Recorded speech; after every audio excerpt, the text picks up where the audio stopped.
So guys हम जा रहे हैं चक्राता। आप लोग को भी इस वर्चुअल टूर पे ले चलते हैं। देहरादून से चक्राता जाने के दो रास्ते हैं। एक है वाया विकासनगर जिसका डिस्टेंस है 90 किलोमीटर अप्रॉक्स, और दूसरा है मसूरी से, इसका डिस्टेंस है 130 किलोमीटर अप्रॉक्स।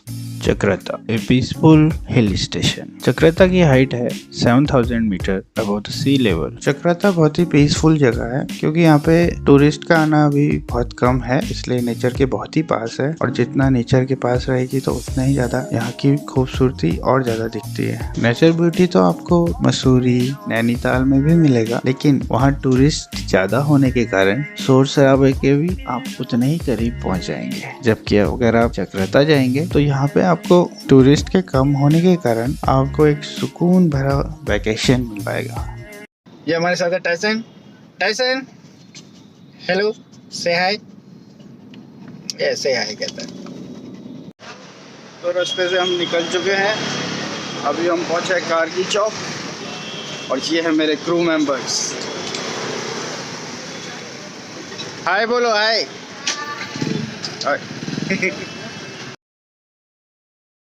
और यहाँ पे हमने मैंगो शेक, टेस्ट में ठीक हो रहा है। सेलाकुई से आगे जाने पे हमने लिया बाईपास, जिसके कारण विकास नगर नहीं पड़ा रास्ते में। आगे जाने पे सबसे पहला पॉइंट पड़ा कालसी। कालसी देहरादून और चक्राता के बीच डाक पत्थर के पास पड़ता है। कालसी फेमस क्यों है? क्योंकि यहाँ मौर्य सम्राट अशोक के शिलालेख हैं। शिलालेख होते हैं जैसे पत्थर पे लिखा जाता है कुछ लेख या फिर संदेश, उसे ही शिलालेख कहा जाता है। 250 बीसी के आसपास यहाँ पे एक बहुत बड़ी सिटी हुआ करती थी जो कि बहुत फेमस थी, इसीलिए अशोक ने यहाँ पे शिलालेख बनवाया। बाद में अलेक्जेंडर कनिंघम ने 1850 में इसे डिस्कवर किया। इसमें आपको प्राकृत भाषा में काफी लेख दिखेंगे और एक हाथी का भी चित्र बना हुआ दिखेगा। तो अगर आपका आर्कियोलॉजी में इंटरेस्ट है तो this will be must visit place for you. तो अब आपको यहाँ का थोड़ा सा व्यू दिखा देते हैं। So let's check it out.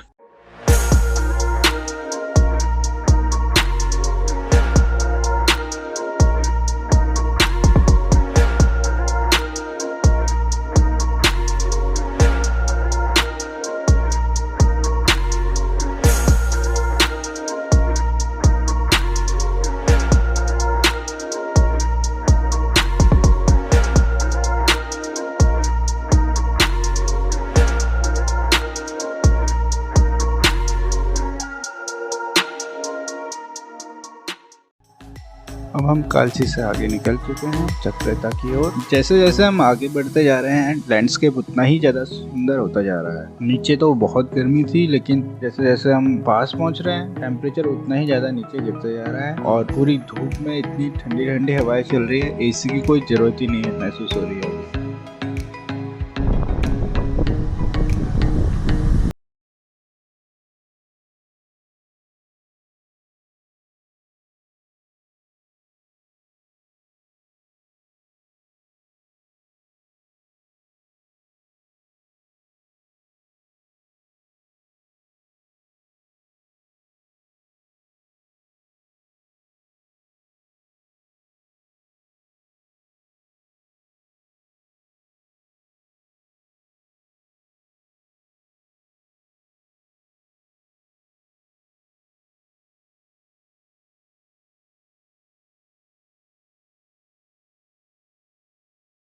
खाली दिख रहे होंगे आपको। So guys, we are staying here. Have a look. Give us a missed call on number reflecting on your TV screen from your registered mobile number. Dear customer, this channel is not subscribed by you. To opt for this channel,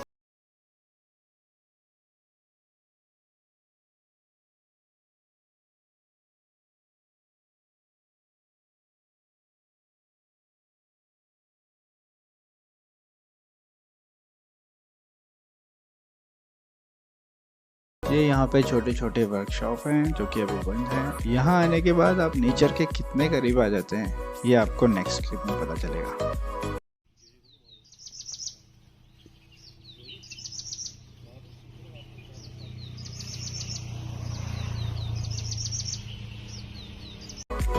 अब हम जा रहे हैं tiger fall की ओर, जो कि यहाँ चक्राता से पड़ता है 20 किलोमीटर की दूरी पे। वैसे तो यहाँ और भी बहुत सारे टूरिस्ट स्पॉट हैं, लेकिन टाइम की कमी होने के कारण हम सिर्फ टाइगर फॉल ही जा पाएंगे।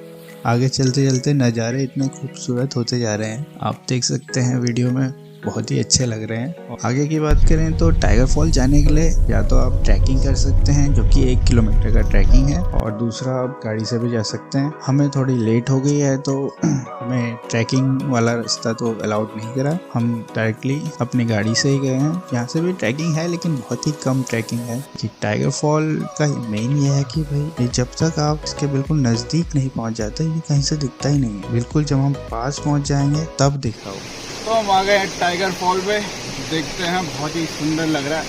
आइए।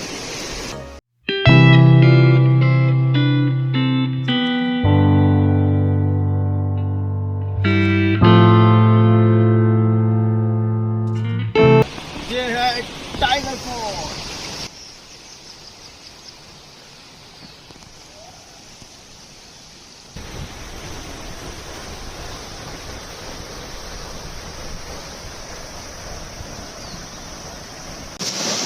इस जगह की वाइब यहीं आगे पता चलेगी। यह है टाइगर फॉल, जो कि है इंडिया का highest direct waterfall. Direct fall इसलिए कहते हैं क्योंकि ये एक ही धारा में पूरा नीचे आता है। टाइगर फॉल के अंदर जाके इसका मेन पॉइंट ये है कि ये पूरी तरह से पहाड़ी से घिरा हुआ है। ऐसा लगता है कि आप बिल्कुल किसी बंद कमरे में और बहुत बड़ा वाटरफॉल आपके सामने है, तो इसकी वाइब्स एकदम अलग ही है।